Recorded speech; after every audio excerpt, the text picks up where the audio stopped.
嘅帶出呢一個龍舟啦，咁啊見到係呢一個嘅懲教處嗰邊喎，啱啱啊見到佢帶出咗少少啦，懲教處。咁啊跟住有少少問題啊，見到第三線啊，第三線有少傾向咧，荃灣工商聯咧係偏向第四線嗰隻咧係匯豐嗰度喎。咁啊會唔會即刻修正咧？修正翻啊！但係如果修正翻咧，已經俾咧係東順龍啊，第一線埋岸嗰隻東順龍啊，好似上次幫我搬屋嗰間喎。咁啊而家咧就帶出嚟咧，同呢個第五線啊懲教處啊黃色衫嗰兩隊咧係爭，咁啊第三線咧冇事喎，第三線冇俾呢個咧係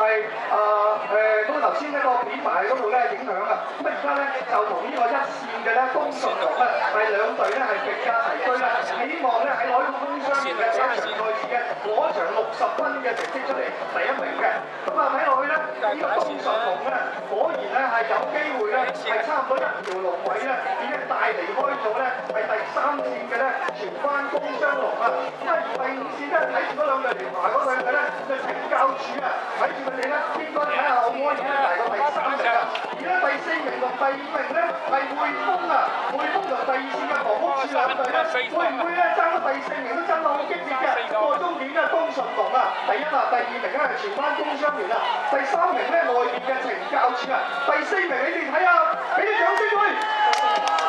有機會喎，有第2號線啱啱頭上嚟，第4號線啦，而家未知道，要睇一睇翻啦。咁啊睇翻眼，要咧係出第四名嘅。